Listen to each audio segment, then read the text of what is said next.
Boa noite, irmãos. Vamos abrir a palavra de Deus lá em 1 João, capítulo 4,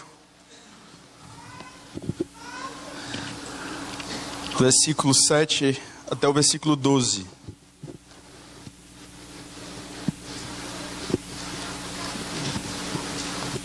Primeiro João, capítulo 4,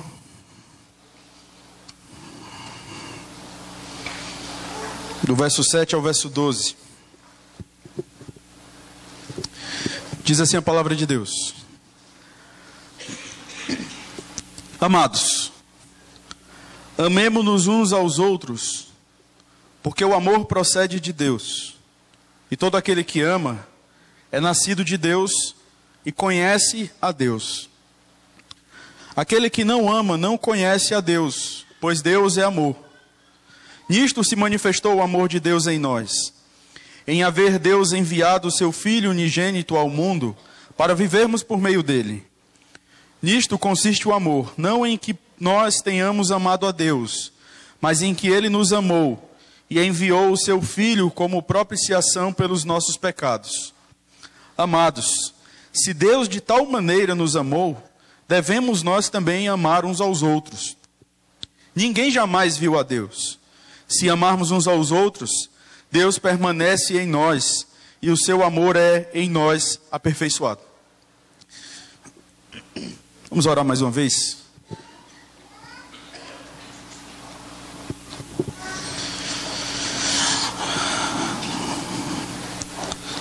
Senhor Deus, nós queremos te adorar neste momento. Continuar, na verdade, te adorando por percebermos aqui a tua graça, ao simplesmente decretar na eternidade que neste momento nós abríssemos a tua palavra. Isso é misericórdia, graça incondicional sobre nós. Nós te pedimos que o Senhor fale não aquilo que nós queremos ouvir, mas aquilo que nós precisamos ouvir. Tenha misericórdia de nós, Senhor. Abre o nosso entendimento para que nós possamos compreender a tua lei. Essa é a nossa oração, no nome de Jesus. Amém. Nós temos mais um texto que fala sobre o amor ao próximo. E nós temos observado que essa tem sido uma das grandes preocupações de João. Falar a respeito do amor como uma evidência de salvação. Se você já fez essa pergunta, será que eu sou salvo? Como saber se sou salvo? Aqui nós temos um excelente espelho para nós refletirmos se de fato nós somos ou não salvos. Se você já se perguntou, é possível saber se sou de fato um filho de Deus? João, ele vai nos ensinar isso, ele vai mostrar isso para nós. Se nós estivermos vivendo aquilo que ele tem colocado aqui. Lógico, nunca com um propósito de vivermos para ganharmos a salvação, mas vivermos como testemunho dessa salvação que um dia nos alcançou. Falar sobre amor ao próximo não é fácil. Nós temos desenvolvido relacionamentos na comunidade, na igreja, e nós temos percebido através dos relacionamentos o quanto nós precisamos melhorar, o quanto nós precisamos evoluir, o quanto nós precisamos progredir para sermos conformes à imagem do nosso Redentor. Mas louvado seja Deus, porque nós temos nos deparado com irmãos que não têm desistido de nós. Porque Deus, ele não desiste. Deus é perseverante. Isso não é colocar o homem no centro, mas é fato. Deus nos amou primeiro. Deus se importou conosco. Deus nos escolheu antes da fundação do mundo.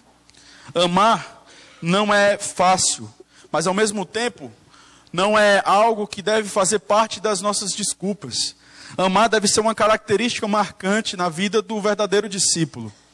E quando eu falo dessa atitude de amar, de repente você pode neste momento estar se fazendo algumas perguntas. Por que fulano não demonstrou amor por mim naquele momento? Por que cicrano não chegou e demonstrou amor por mim? A questão que eu quero que você faça, a avaliação que eu quero que você faça, Assim como eu estarei fazendo nesta noite, fiz antes e continuarei a fazer, não é uma questão de pensar por que fulano não me ama, é por que eu não amo. Às vezes nós ouvimos sermões e a nossa tendência é colocar as pessoas, nunca nós, mas sempre outras pessoas, do lado dos textos. E falarmos, de fato, a igreja precisa aprender. Não, todos nós precisamos. Todos nós precisamos aprender mais e mais. E quanto mais nós nos relacionamos, mais e mais, nós vamos perceber quem somos. Porque é nos relacionamentos que nós percebemos o quão nós somos egoístas.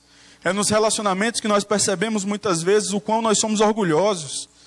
É nos relacionamentos que nós percebemos também o progresso na nossa caminhada de santificação, porque sermos parecidos com Cristo não é só sermos intelectualmente parecidos com Ele, mas é também sermos parecidos na forma de agir. Aquele que permanece nele, esse deve também andar como ele andou. Nós aprendemos isso lá no capítulo 2, se eu não me engano, no verso 6 de João. Então nós percebemos quando nós estamos sendo mais misericordiosos, mais graciosos, mais amorosos. Estamos ouvindo mais. Mas é uma verdadeira escola, irmãos. Talvez você, como eu, já nessa semana teve que sentar com alguém e pedir perdão por alguma atitude que você tomou e que não foi uma atitude correta. Porque todos nós estamos nesse progresso, nesse processo de santificação. O grande problema são aqueles que de repente acham que não precisam progredir.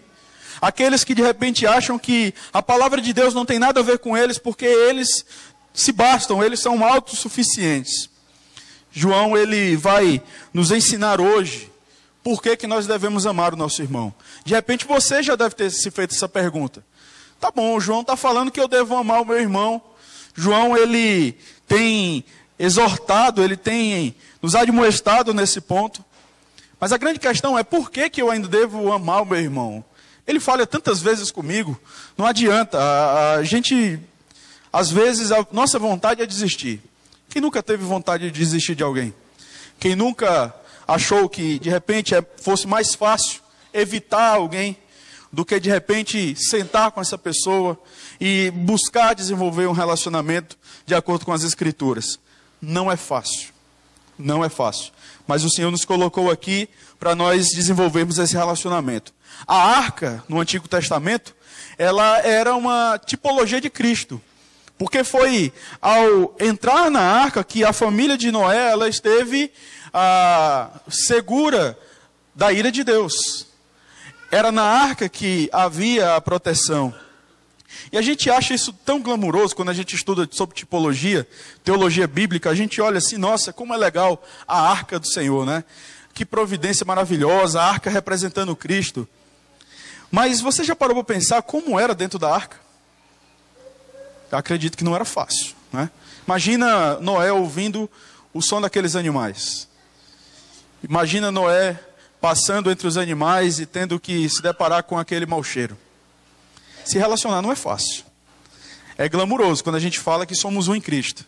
Mas quando a gente para pensar que nessa arca existe o fedor, existe o barulho, isso nos mostra, isso nos traz a realidade do relacionamento. Mas o que eu quero encorajar você e a mim nessa noite é que o nosso Redentor, Ele está conosco. E Ele quer abençoar nossos relacionamentos. Ele quer modificar a nossa vida. Ele quer, de fato, nos trazer a relacionamentos saudáveis. Porque esses relacionamentos, eles são metáforas ou testemunhos daquilo que Deus, Ele fez por nós em Cristo. Quero chamar sua atenção lá para 1 João, capítulo 3, versículo 23, onde João, ele vai fazer um resumo da lei.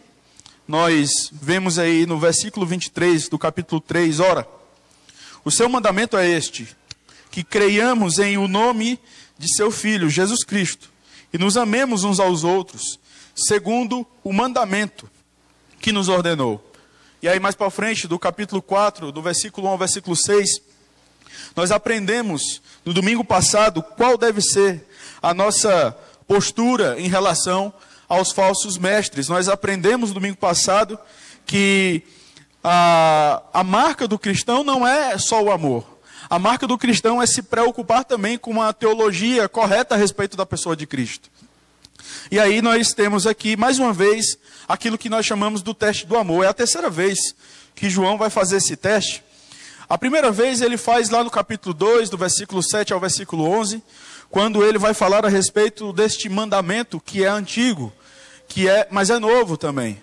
E aí, a segunda vez, você vai ver do capítulo 3 até o versículo 11 ao versículo 18, onde ele fala que o amor é evidência daqueles que estão de fato na luz e têm a vida eterna. Agora, João ele vai relacionar o amor à natureza de Deus. Então observe que João vai trabalhando numa escala ascendente, onde aqui ele vai encontrar em Deus as razões para nós amarmos os nossos irmãos.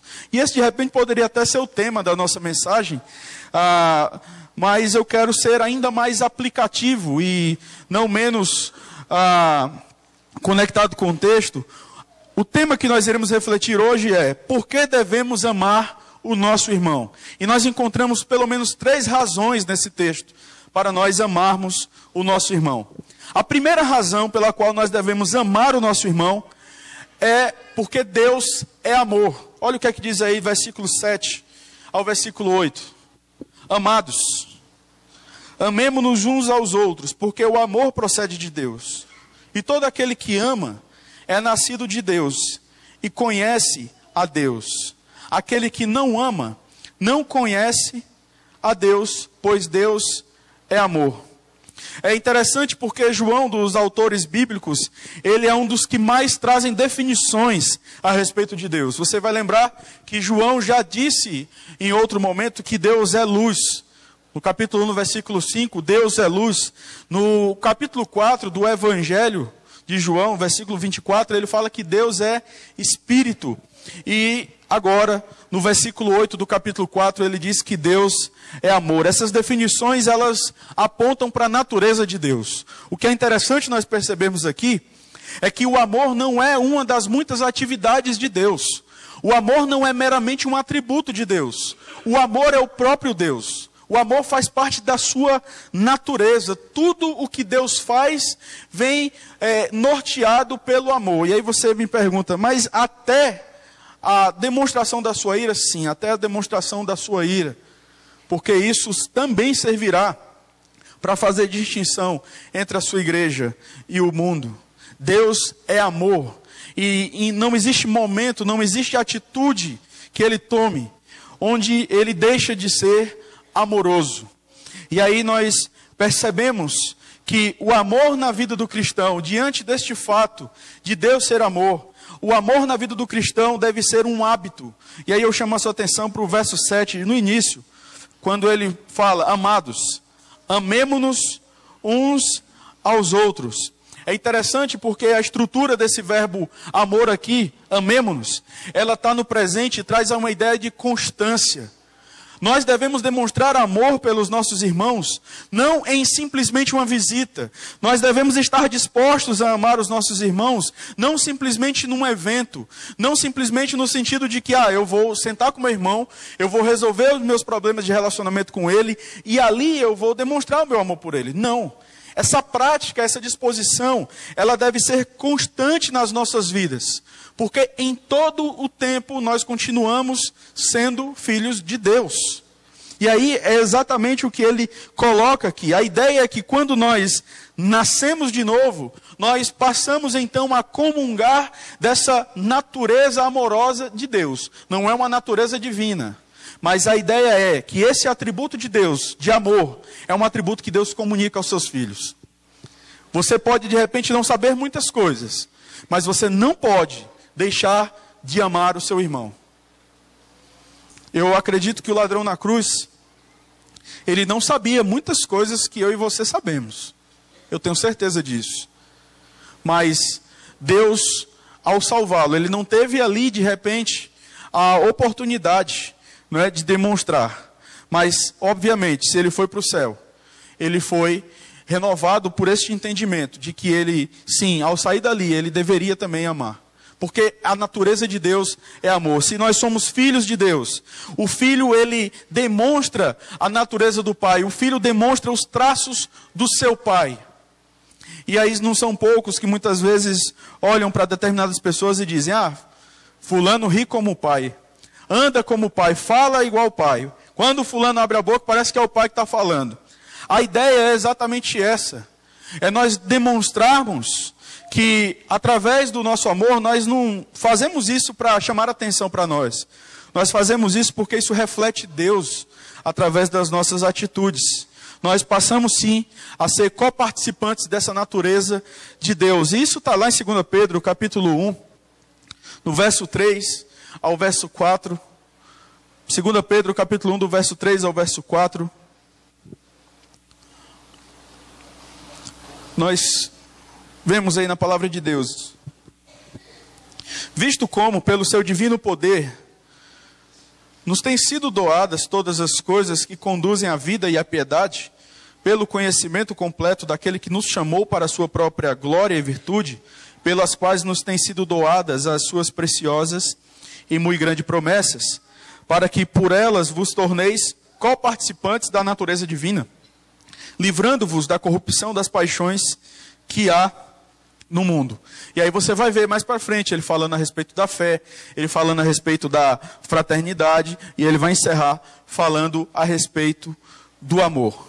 Nós devemos, irmãos, demonstrar este amor pelos nossos irmãos de maneira constante e de maneira habitual. E isso é tão necessário para João, que somente nesse trecho ele vai enfatizar ainda essa realidade pelo menos mais 2 vezes. Olhe para o verso 11.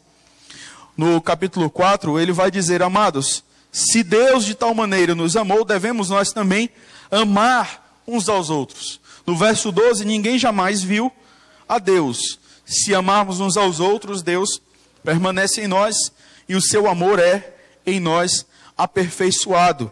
Somente na epístola de João nós percebemos a palavra amor pelo menos 28 vezes, o verbo, né? Fora os substantivos, né? As relações que nós encontramos aí. Então nós percebemos aqui que esse amor, ele deve ser constante. E esse amor, ele não é um mandamento para uma classe específica da igreja. O verbo aqui se encontra na primeira pessoa do plural. Então isso é interessante para nós, porque isso vai nos mostrar que não é somente o conselho que tem que demonstrar amor pela igreja. Não é somente o pastor que tem que demonstrar amor pela igreja. Todos nós devemos demonstrar amor uns pelos outros. E quantas vezes nós somos tendenciosos a sermos intolerantes de repente com as falhas da nossa liderança. Queridos irmãos, conforme já foi dito anteriormente, só há um cabeça no corpo, Cristo. Só Cristo é o cabeça da igreja.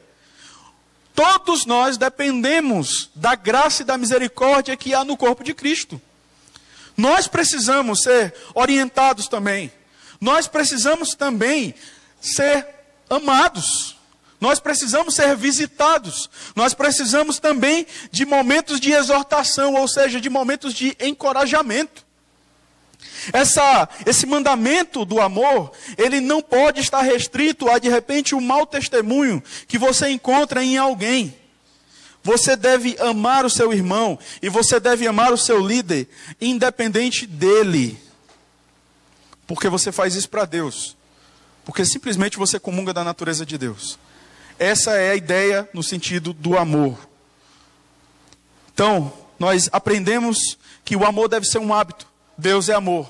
Esse amor tem que ser algo habitual nas nossas vidas. Em segundo lugar, o amor é uma evidência da nossa adoção. Ainda no verso 7, agora até o verso 8, ele fala: todo aquele que ama é nascido de Deus e conhece a Deus. Aquele que não ama não conhece a Deus, pois Deus é amor. Os gnósticos, eles eram reprovados neste ponto porque eles afirmavam que conheciam a Deus, eles estavam muito mais preocupados com as suas teorias heréticas, e eles não estavam se importando com os irmãos.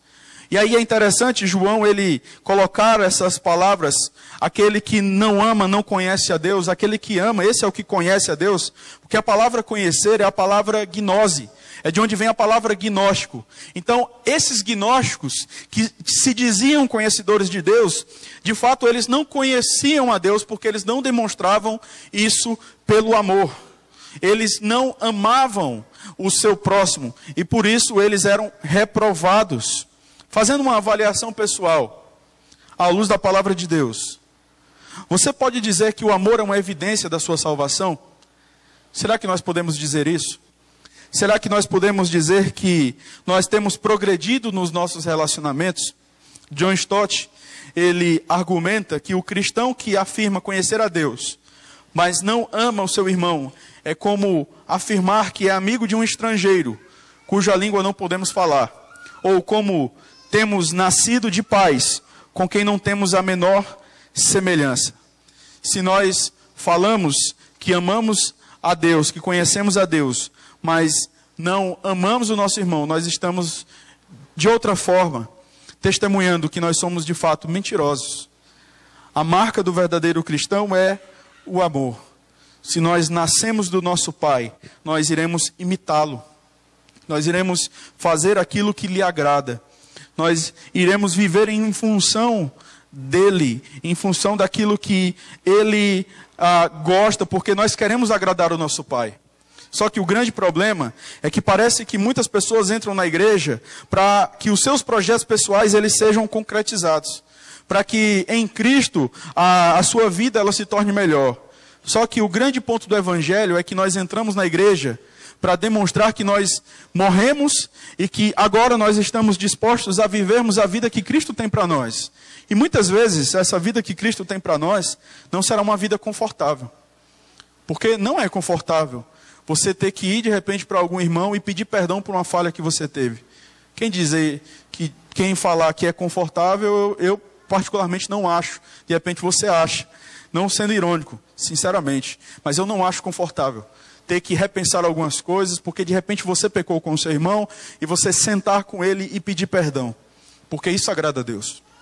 Então, nós devemos amar o nosso irmão, porque Deus é amor. E se nós somos nascidos de Deus, nós não podemos ter uma outra natureza, senão o amor. Nós devemos demonstrar o amor. Se não tiver amor, de nada vai adiantar. Não adianta você ser conhecido na igreja pela sua eloquência. Não adianta você ser conhecido na igreja pela sua inteligência. Não adianta você ser conhecido na igreja pelas obras que você faz. Se você não demonstra amor pelo seu irmão, isso simplesmente é suficiente para que você pelo menos pare e pense: será que de fato eu sou salvo? A grande questão é essa: é possível saber que sou salvo? Se sou salvo ou não, é possível. E qual é a marca que eu tenho que ter? O amor.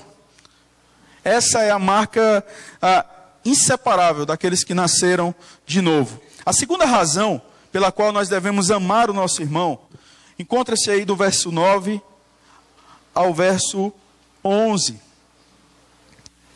Nós observamos que a segunda razão para nós amarmos o nosso irmão é porque Deus nos amou e devemos amar tendo esse amor como referencial. Na primeira parte, nós vimos que Deus é a origem do amor. O amor é a natureza de Deus. E Deus então resolve manifestar esse amor por meio do seu Filho. Ele torna esse amor concreto. Deus não só nos amava na eternidade, como Deus resolveu pela sua providência tornar esse amor palpável a nós por meio do seu Filho, que veio e morreu na cruz por nós, para demonstrar esse amor do Pai por nós. Mas nós temos aqui não só o que Cristo fez por nós. Nós aprendemos aqui do verso 9 até o verso 11, como nós devemos amar o nosso irmão. Porque nós temos aprendido até aqui que nós devemos amar o próximo. Mas fica uma pergunta: como é que eu devo demonstrar amor pelo meu irmão? É muito subjetivo, pastor. Às vezes você coloca de uma forma, dá um exemplo aqui, um exemplo ali. O ponto que nós iremos aprender aqui é João usando aquilo que Cristo fez por nós para, em outras palavras, dizer: vocês devem amar dessa forma. E aí você vai ver isso no verso 11. Olha o que é que diz o verso 11. Amados, Se Deus de tal maneira, ou seja, se Deus deste modo nos amou, devemos nós também amar uns aos outros. Que modo? Agora você volta para o verso 9 até o verso 10, onde João vai dizer: nisto se manifestou o amor de Deus em nós, em haver Deus enviado o seu Filho unigênito ao mundo, para vivermos por meio dele. Nisto consiste o amor, não em que nós tenhamos amado a Deus, mas em que ele nos amou e enviou o seu Filho como propiciação pelos nossos pecados. A vinda de Cristo, ela é a revelação concreta e histórica do amor do nosso Deus, que nos amou antes da fundação do mundo. Deus nos amou desde sempre. Não tem como mensurar isso. Quando? Não sei. Mas a palavra dele fala que em amor ele nos predestinou. Quando você vai, por exemplo, para Romanos, capítulo 5, versículo 8, você vai ver essa ideia de que Deus nos amou primeiro e ele provou o seu amor por meio do sacrifício do seu Filho. Olha o que diz: mas Deus prova o seu próprio amor para conosco, Romanos 5, 8. Mas Deus prova o seu próprio amor para conosco pelo fato de ter Cristo morrido por nós, sendo nós ainda pecadores. Deus enviou o seu Filho unigênito ao mundo, pecador, para nos dar vida, demonstrando assim a sua iniciativa. Nós fomos alvos do amor redentor de Deus, quando nem nos importávamos com Ele. Ele nos amou primeiro. É isso que você vai ver no verso 19. Olha aí para o capítulo 4, verso 19. Nós amamos, porque Ele nos amou primeiro. Deus deu o seu Filho para morrer na cruz, para que pudéssemos ter vida eterna. Ele nos deu o seu Filho. Essa mensagem, ela não dá para dimensionarmos. Não tem como nós sabermos a dimensão desse amor. Quando Jesus está lá na cruz, nós sabemos que custou a sua vida, sabemos que custou o seu sangue, mas quando ele está lá na cruz, ele fala: Deus meu, por que me desamparastes? Não há palavras, não há pensamento que possa explicar exatamente aquilo que estava ocorrendo naquele instante. Quando nós vamos para Colossenses capítulo 2, versículo 13 ao versículo 14, nós vemos exatamente essa ideia de que ele veio e pagou a nossa dívida. Eu não estou entrando aqui nesse ponto de falar a respeito daquilo que Cristo fez por nós, porque esse não é o propósito de João. O propósito de João é mostrar o amor de Deus por nós, para depois aplicar esse amor, usar o amor de Deus por nós como parâmetro. Mas eu quero ainda ler Colossenses 2, versículo 13 ao versículo 14, que diz: e a vós outros, que estáveis mortos pelas vossas transgressões e pela incircuncisão da vossa carne, vos deu vida juntamente com ele, perdoando todos os nossos delitos, tendo cancelado o escrito de dívida que era contra nós e que constava de ordenanças, o qual nos era prejudicial, removeu inteiramente, encravando na cruz. João aplica agora essa realidade à vida dos verdadeiros discípulos de Cristo. Mais uma vez, verso 11. Amados, se Deus de tal maneira nos amou, devemos nós também amar uns aos outros. É interessante porque quando você vai estudar a palavra amor, as palavras que mais ocorrem nas Escrituras, especialmente, lógico, no Novo Testamento, as palavras que mais ocorrem sobre amor são 3 palavras. Você tem, por exemplo, a palavra filéu, que significa amor entre irmãos. Você tem a palavra eros, que significa amor entre um homem e uma mulher. E você tem a palavra ágape. De repente nós poderíamos ser tentados nesse momento a pensar, então aqui é a palavra filéu, porque João está falando sobre um amor entre irmãos. Então é a palavra filéu, né? Devemos demonstrar esse amor uns pelos outros, amor de irmãos. Só que não é essa a palavra que João usa. João usa a palavra ágape. É a mesma palavra que nós vemos lá em João 3,16, quando fala: porque Deus amou o mundo de tal maneira que deu o seu Filho, para que todo aquele que nele crê não pereça, mas tenha a vida eterna. Essa palavra amor é a palavra ágape, que significa amor de Deus por nós. É um amor sacrificial, é um amor leal, é um amor comprometido. É exatamente esse tipo de amor que João está exortando a sua igreja naqueles dias e exortando a cada um de nós nesta noite, para que nós venhamos a demonstrar pelos nossos irmãos. O amor que nós devemos demonstrar pelo nosso irmão é um amor sacrificial. É um amor que está disposto a dar a própria vida pelo próximo. Não é fácil, mas é exatamente essa a marca do cristão. Porque é exatamente isso que João diz. Se Deus de tal maneira nos amou, nós devemos amar o nosso irmão também. E se de repente você se esconde atrás da desculpa de que não, mas eu não sou Deus, você está de outra forma dizendo, eu não sou filho de Deus. Se você é filho de Deus, se eu sou filho de Deus, eu devo demonstrar essas características do meu Pai. Eu tenho que amar o meu irmão a ponto de me sacrificar por ele. Amar aqui na igreja é muito fácil. Às vezes nós nos cumprimentamos de uma maneira descomprometida, não é verdade? E aí, tudo bem? Tudo bem. Mas nem sempre a gente está bem. Mas experimenta de repente, alguém vai perguntar para você, está tudo bem? Segura a mão da pessoa e diz, não está tudo bem não. Eu estou mal. Lá em casa está terrível, eu briguei com a minha esposa, eu briguei com o meu esposo, ou então eu fui muito duro com meu filho, ou então está faltando as coisas lá em casa, ou então eu não consigo me concentrar porque o meu trabalho está indo ruim. Você vai observar que essa pessoa vai tomar um susto. Porque a gente se cumprimenta de maneira descomprometida. A gente tem que amar o nosso irmão, e isso implica, assim como o nosso Redentor, ele veio até o nosso mundo, no sentido de encarnar e morrer, e não só nos curar pela sua palavra, mas tocar em nós. Isso é um parâmetro também para como deve ser a nossa vida. E a gente ama tão pouco, porque existe uma cultura miserável em cidades grandes, e a gente está numa cidade um pouquinho afastada de São Paulo, mas muitas vezes a gente acaba adquirindo algumas coisas, uma cultura miserável de que não, mas é assim mesmo, todo mundo é individual, sabe? Todo mundo vai na sua, todo mundo é reservado. Deus não nos colocou aqui para sermos reservados. Eu não estou falando que você tem que abrir a sua vida para todo mundo, mas eu estou falando que deve haver uma disposição para que haja uma evolução de relacionamentos no nosso meio. Deus não nos colocou aqui para nos relacionarmos com pessoas das quais nós temos afinidade. Deus nos colocou aqui para sermos uma família, um corpo.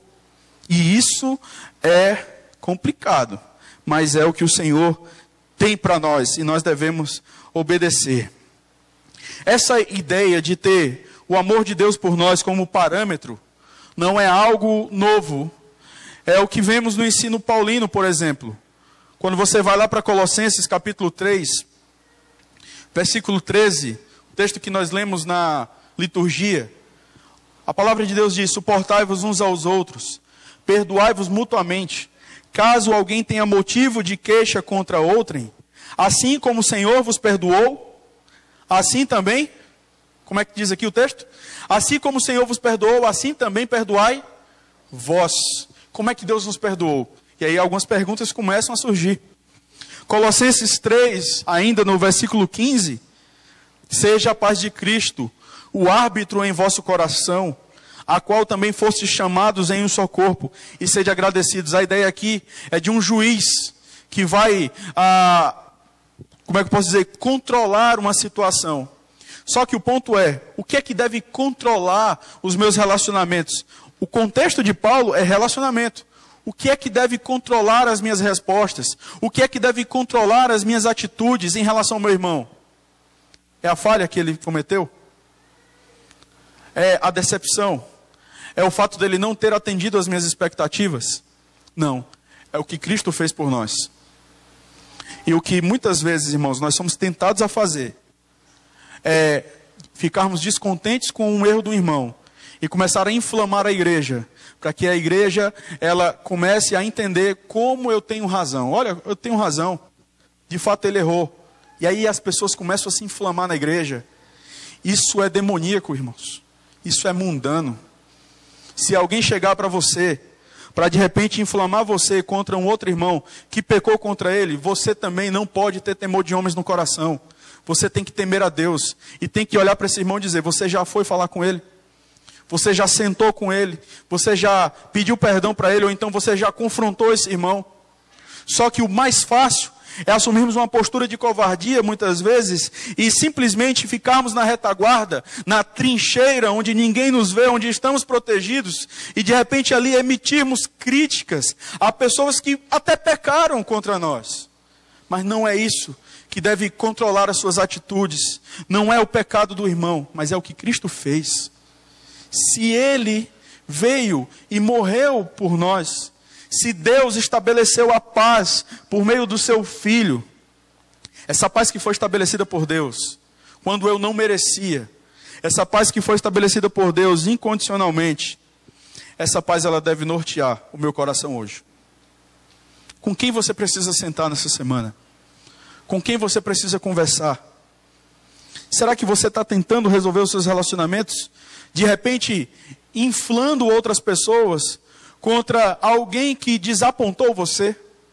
Será que você tem sido de repente a ouvidoria? Sim, porque não fique orgulhoso quando alguém corriqueiramente chega para você para falar mal de alguém. Significa que essa pessoa ela vê em você tranquilamente um campo para ela poder pecar à vontade. Ah, irmãos, quando nós somos cristãos de fato, quando nós refletimos a Cristo, o Cristo que está em nós constrange as pessoas. As pessoas elas não se constrangem muitas vezes de chegar para nós e falar mal uns dos outros, porque de repente elas não veem Cristo em nossa vida. Então a gente precisa ter muito cuidado com isso. O que Cristo fez por nós é o que deve nortear a minha resposta. Busque o irmão, resolva o problema. Efésios capítulo 5, versículo 25. Paulo ele vai dizer que os maridos, eles devem amar as suas esposas como Cristo amou a igreja. E aí eu finalizo citando João 13, 34, quando o próprio Senhor Jesus diz: novo mandamento vos dou, que vos ameis uns aos outros, assim como eu vos amei, que também vos ameis uns aos outros.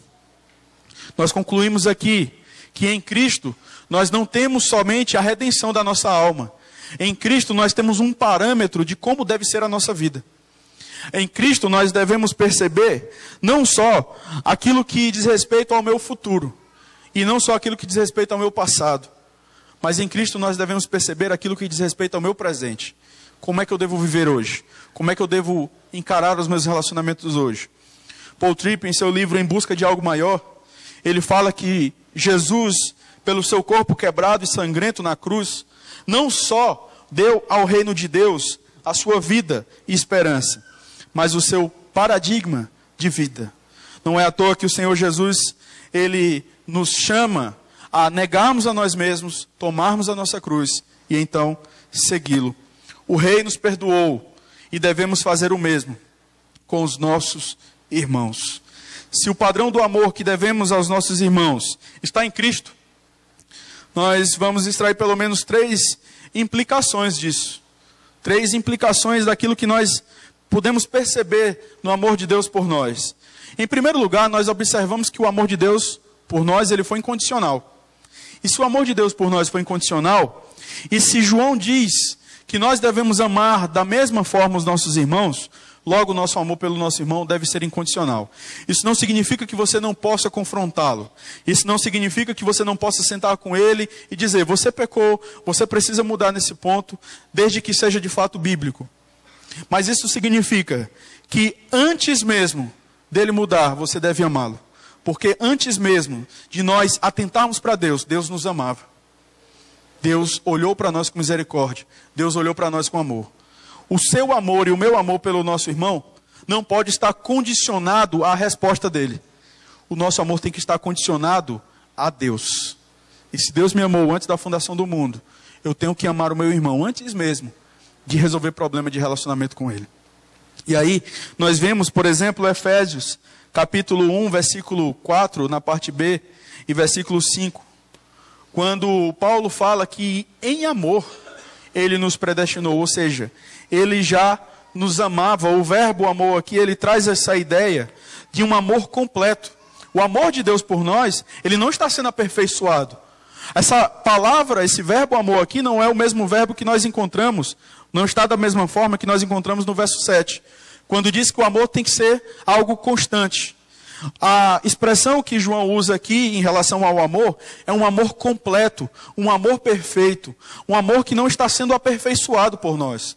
O nosso amor pelo nosso irmão, ele é aperfeiçoado, não é?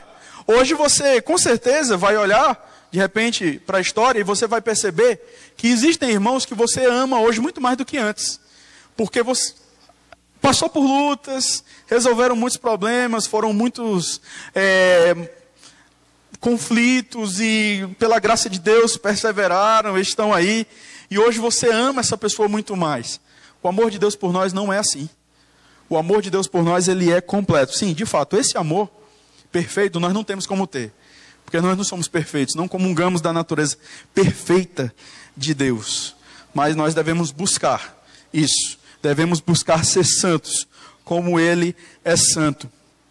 E aí, muitas vezes, nós tendemos a desistir dos nossos irmãos. Mas eu já falei tantas vezes com ele, mas eu já conversei tantas vezes. E ele parece que não muda, parece que as coisas não se resolvem. Eu não estou falando de pessoas que, de repente, descaradamente ou claramente demonstram que não são cristãs pelos seus frutos. Mas existem pessoas que são cristãs, mas que têm muitas dificuldades. E esse discernimento nós podemos fazer à luz das Escrituras.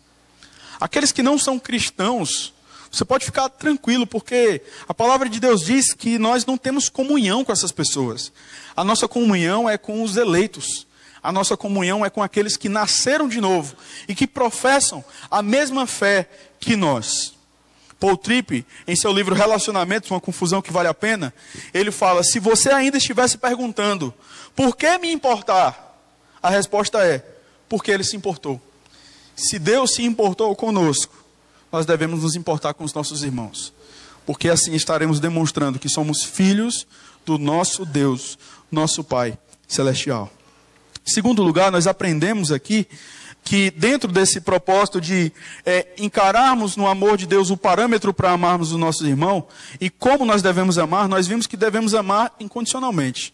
E agora nós vemos que nós devemos amar de maneira concreta. A Bíblia fala que Deus, Ele amou e enviou o seu Filho. Deus não só nos amava, mas Deus, Ele demonstrou esse amor na história. Nós lemos o texto lá de Romanos 5:8, onde Deus prova o seu próprio amor para conosco, pelo fato de ter Cristo morrido por nós.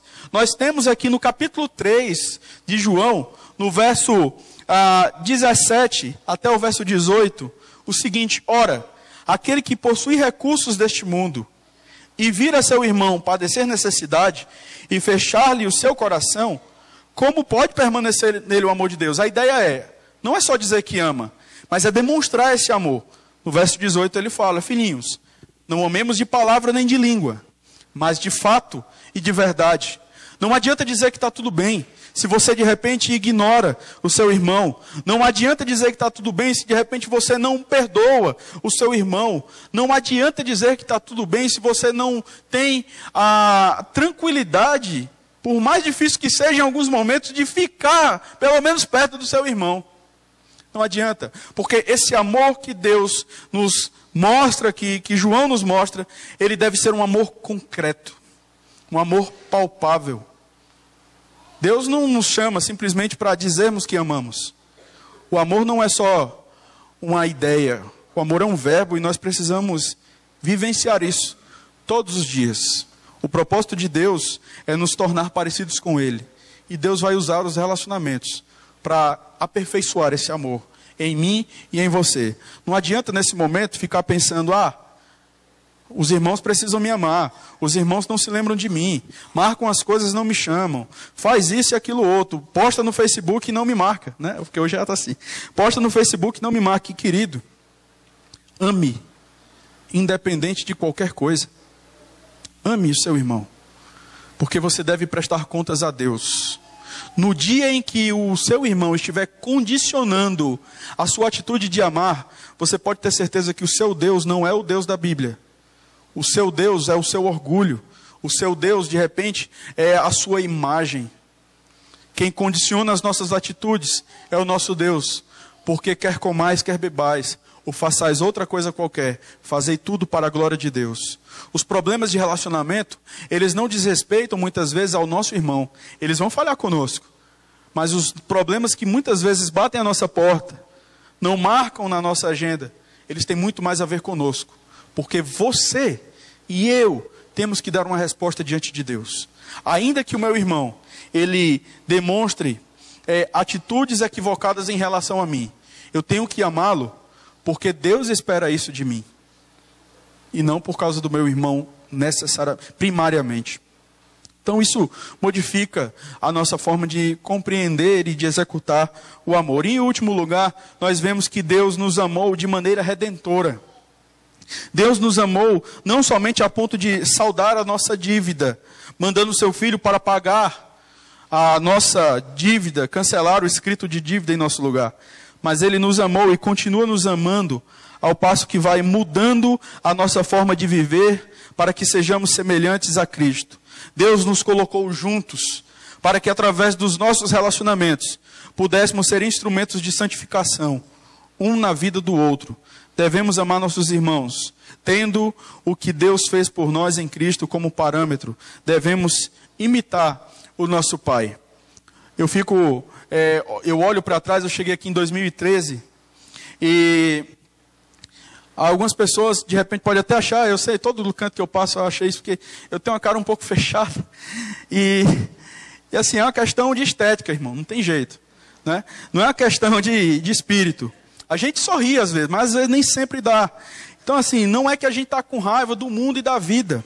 Mas, como tem sido maravilhoso, através dos relacionamentos, ser confrontado pelos irmãos, ainda que isso seja desconfortável em determinados momentos. Mas nós olhamos para trás, né? E eu tenho certeza que você também pode dizer isso. Você olha para trás e você pode dizer quantas coisas você não melhorou. Quantas coisas que antes você não atentava e alguém chegou para orientar você, alguém chegou para chamar a sua atenção. Coisas que você de repente não achava nem errado. E algum irmão chegou para te confrontar e você ali percebeu que, nossa, eu preciso mudar isso. Eu não parei para pensar nisso. Muito obrigado porque você abriu os meus olhos para essa realidade. Eu sempre fazia isso e não achava errado. Quantas e quantas vezes, eu tenho certeza que você vai olhar para trás e você vai perceber que Deus tem nos dado relacionamentos redentores. Redenção não no sentido de redimir a nossa alma, mas redenção no sentido de nos converter a cada dia ao Senhor. Ao passo que os nossos relacionamentos, eles também servem de espelho para nós sabermos quem somos. É no relacionamento que nós percebemos o quão nós somos egoístas, o quão nós precisamos melhorar, progredir.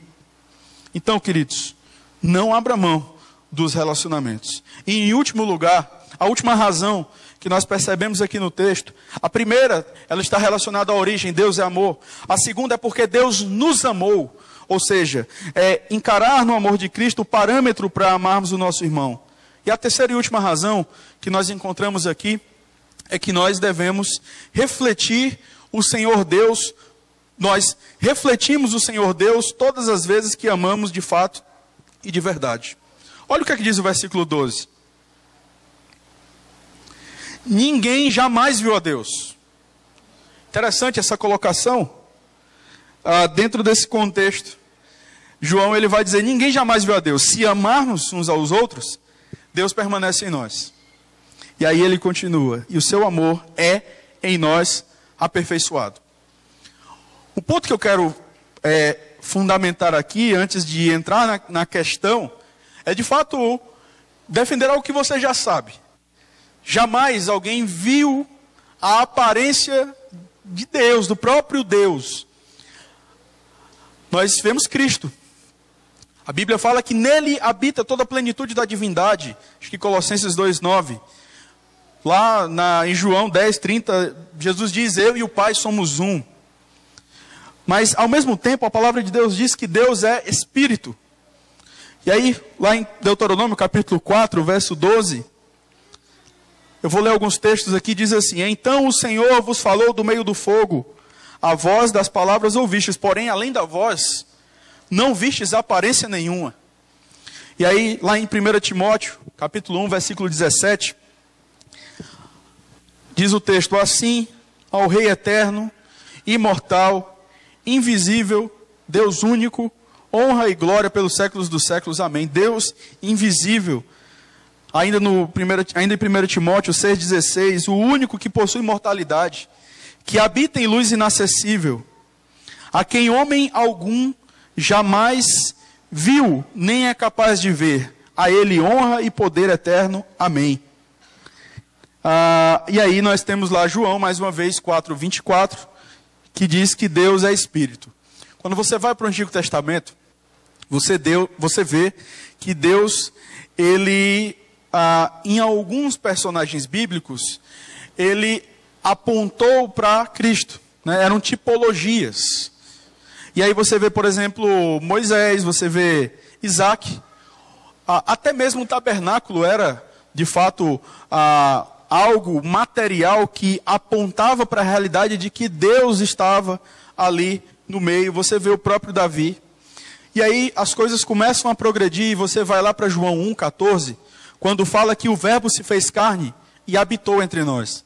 Essa palavra habitou, ela literalmente significa ele fez tenda entre nós. A ideia é exatamente do tabernáculo que nós vemos no Antigo Testamento.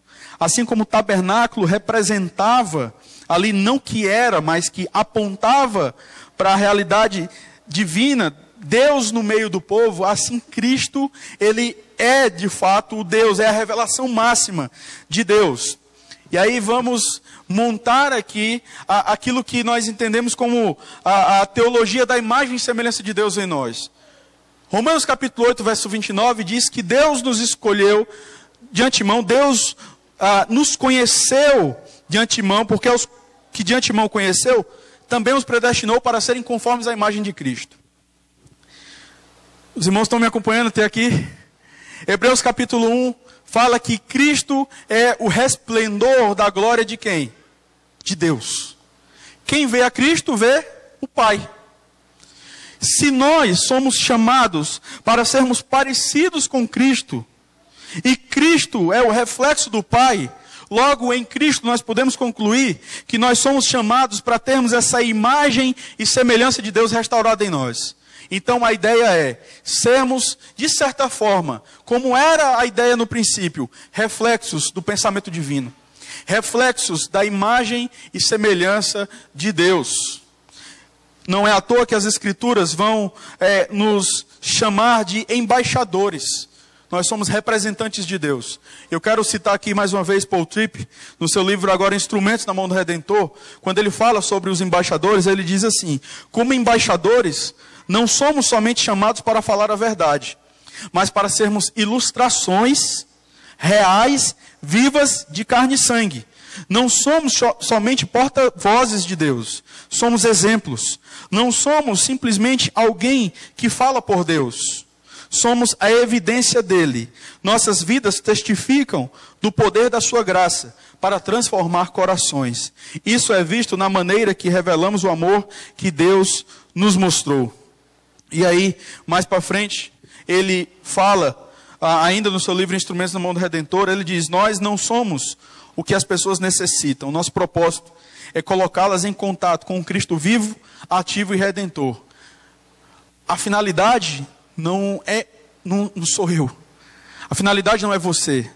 A finalidade é o Deus que habita em nós. É o Deus que se revela por meio de nós. É por isso que João ele vai dizer: ninguém jamais viu a Deus. E aí ele continua e diz: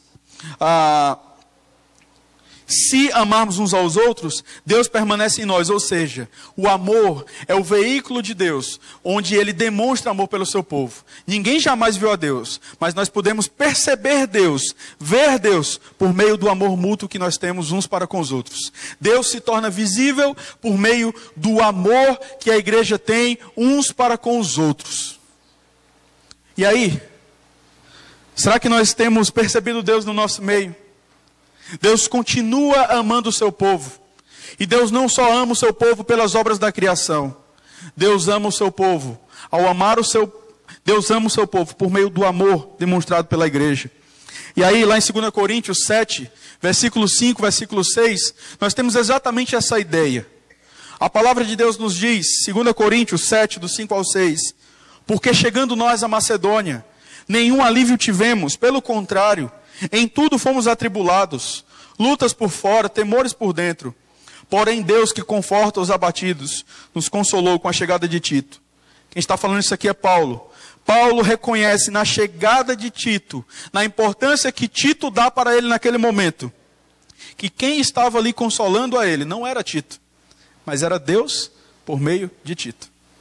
Então, ninguém jamais viu a Deus, mas por meio do amor que nós temos uns para com os outros, Deus permanece em nós. E essa imagem e semelhança de Deus em nós, ela vai sendo cada vez mais aperfeiçoada. E a glória de Deus, ou seja, o atributo do amor, o atributo da graça, o atributo da misericórdia, o atributo enfim, de você de repente usar a sua criatividade para abençoar o seu irmão. Isso redundará em louvor e glória ao Senhor, porque isso vai refletir Ele. É isso que significa viver para a glória de Deus.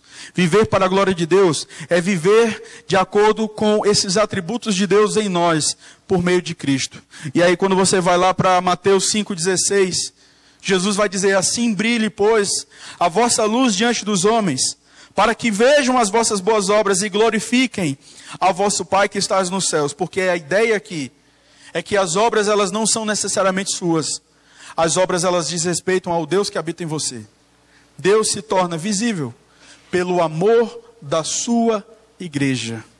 Ninguém jamais viu a Deus, mas Deus permanece em nós, se nós amarmos o nosso irmão. E esse amor, ele é aperfeiçoado. E aí nós poderemos dizer, quanto mais nós nos exercitarmos na prática do amor, nós poderemos dizer como Paulo disse lá em Gálatas 2:20, logo, já não sou eu quem vive, mas Cristo vive em mim. E aí tem uma música, citei essa música até uma vez, acho que os irmãos que gostam muito de quarteto, acho que é desse grupo, desse meio aí, tem uma música que eu acho muito legal, essa frase, diz assim: eu não sou mais eu, Cristo vive em mim. É exatamente essa a ideia. Quanto mais nós demonstramos amor pelo nosso irmão, mais e mais as pessoas vão ver menos de nós e mais de Deus. Essa é a ideia. Por que nós devemos amar o nosso irmão? Porque Deus é amor. E aqueles que nasceram de Deus necessariamente devem amar. Porque Deus nos amou. E através do sacrifício do seu Filho, nós temos um parâmetro de como deve ser o nosso amor para com o nosso irmão. E em terceiro e último lugar, porque Deus se faz presente quando a igreja resolve exercitar essa prática do amor. O amor não é só ideia. O amor é uma ação. Nós precisamos executá-la. Eu não sei como você está neste exato momento, mas eu quero que nós oremos nesse instante. E diante do Senhor, diante do que nós ouvimos da sua palavra, que nós possamos, se preciso for, pedirmos perdão a Ele por algo, pedirmos perdão a Ele porque de repente agimos com negligência, porque até de repente no momento da confissão, quando o nosso irmão orou, nós ali ouvimos, pedimos perdão a Deus, mas o nosso coração não estava disposto a ligar para o nosso irmão, o nosso coração não estava disposto a sentar com o nosso irmão e resolver esse problema. Você quer saber se você de fato é alguém salvo em Cristo? Você ama o seu irmão? Você se importa com ele? Você deixa de dormir porque de repente você pecou contra o seu irmão? Isso te incomoda? Isso te constrange? Isso te deixa impaciente? Se isso acontece, muito provavelmente você é um cristão verdadeiro. Agora, se você não está nem aí para isso, se você é alguém que simplesmente é impiedoso com as pessoas, você espera que as pessoas sejam perfeitas com você, você de repente acredita que numa falha de alguém contra você, você se isolar, isso é uma característica pessoal sua, você pode entender nessa noite, diante da palavra de Deus, que o que molda a sua atitude hoje é a sua nova identidade em Cristo. Não existe essa, fulano é caracol. Sabe como é que é? Tocou nele, ele se isola. Ele se esconde. Ele se fecha, não quer mais. Ele é assim mesmo, pastor. Não existe isso. Se nós amamos a Deus, se nós somos filhos de Deus, nós devemos ter uma ação positiva em relação aos nossos irmãos. E não uma ação de se retrair, de se esconder, de se isolar. Ah, é porque eu estou magoado, pastor. É porque sabe como é que é? Ah, eu não sou hipócrita. Você pode ser sincero. E essa sinceridade, ela vai estar ratificando que você não é cristão. Não pode ser assim, queridos. Que nós possamos resolver os nossos problemas de relacionamento. Eu louvo a Deus, porque Deus tem abençoado os nossos relacionamentos. Apesar de nós, Deus nos colocou juntos aqui, não foi à toa. Não foi à toa, irmãos. Né? Eu fico parando para pensar aqui, uma igreja que tem mineiro, que tem... Só tem mais mineiro aqui, né? Agora tem carioca até. Tem cearense, tem gente do Rio Grande do Norte, já pensou? Capixaba, Deus coloca tudo junto. Agora vocês vão aprender a viver juntos, e vocês vão, através dos relacionamentos de vocês, se aperfeiçoar, né?